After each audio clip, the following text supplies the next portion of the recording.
truth here. I've been waiting for you to come because I wanted to ask this question.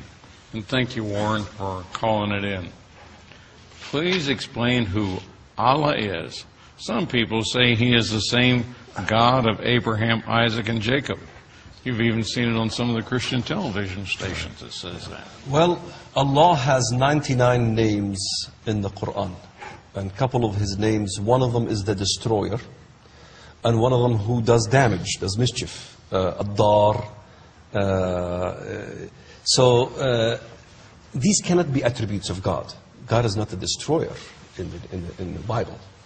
Allah is a religion that was there, the worship of Allah was there before Muhammad was even born. Remember, his name is Muhammad ibn Abdullah ibn Abdul Muttalib ibn Hashim. He is Muhammad, the son of Abdullah, the servant of Allah. So how could have Muhammad introduced Allah if his father's name is the slave of Allah? You see, it's a Babylonian religion. You have to understand, Nebuchadnezzar, his son Nabonidus came to Arabia. He came to Yathrib, since you mentioned Yathrib. He came to Yathribu. Look at the oracles of Nabonidus. And he established the worship of Mardukh, which did not work. It was not palatable to the Arabs. So then he introduced the worship of the moon god. And that flourished in Arabia. That's why it's called the daughter of Babylon. That's why Arabia is a daughter of Babylon. So you had the introduction from Babylonian religion. It's a Babylonian religion. And if you look at like people in the Bible regarding the Antichrist, or regarding Gog, let's say. Gog is, we always ask, who is Gog? Gog is a reference to a real historical figure. His name was Gaygez, Gugu. He was from Lydia, which is Turkey. He worshipped the god Men, which is the moon god. So the establishment of the moon god came from the eons of time. And most Muslims don't know why the moon god is there. It's the crescent moon on all the flags, the minarets, and so forth. It's all over, the symbol of the crescent moon. Yes. Even if you look at the Hebrew word in Isaiah, where it talks about the 5 eyes, his name is, the word Lucifer, go to the Hebrew. It's Hilal ben Sahar, Hilal, the brightness. Hilal is also an Arab word, which means crescent moon, by the way. Really? So there's a connection there. There's a Babylonian connection of Islam. It's one of the many Babylonian religions. It is totally foreign to the Bible. This is why I was astonished when I started looking at the Bible. It says there's 2 different gods. One God hates Jews, one God loves Jews. One God says, hey, we should not unite the world under one language. Babylon, from that moment on, God changed the language. Islam wants to unite the world under one language, under one religion, one culture, one entity. This is not from the Bible. So let me step in here. Sorry. That's okay. Look, I don't know of a translation of the Bible into Arabic that does not have Allah as God. Okay? Now, how's that going to work? The Quran says Allah is not a father, and He does not have a son. So how are you going to have John 3:16 in this Arabic Bible? For Allah so loved the world that He gave His only begotten Son. The Quran, He can give you the verses, says you believe in the Trinity, you go to hell. But the Bible is a triune God. Allah was the chief idol in the Kaaba. There were 300 and some idols. And Muhammad smashed them, but he kept the name of Allah. It's the same God that they had before. Nothing changed. The Hajj, the sacred pilgrimage, it didn't change, did it? They practiced it, the pagan Arabs, for centuries before Muhammad was born.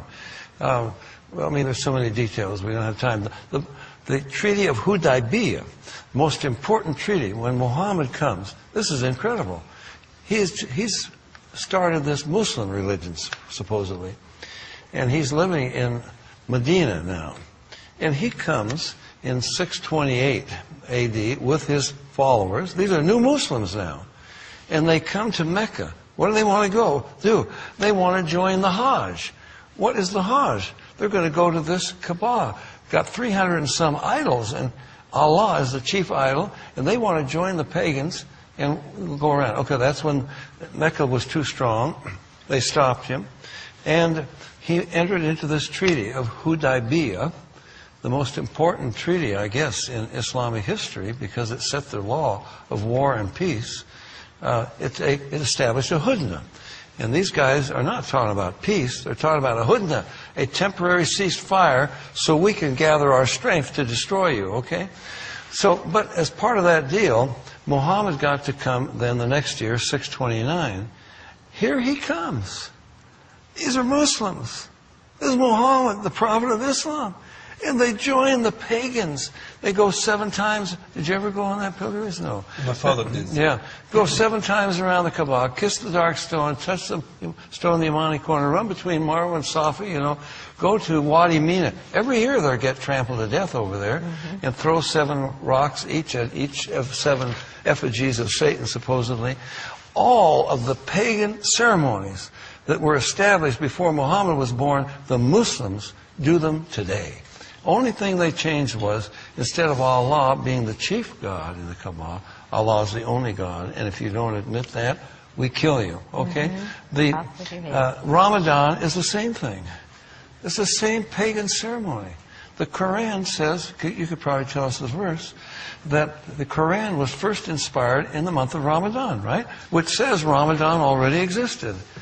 And it was to be... Maybe I could recite the verse. Yeah, okay. إِنَّا أَنزَلْنَاهُ فِي لَيْلَةِ الْقَدْرِ. We have descended the Quran to thee in the night of vision. وَمَا أَدْرَاكَ مَا لَيْلَةُ الْقَدْرِ. What do you know what the night of vision is?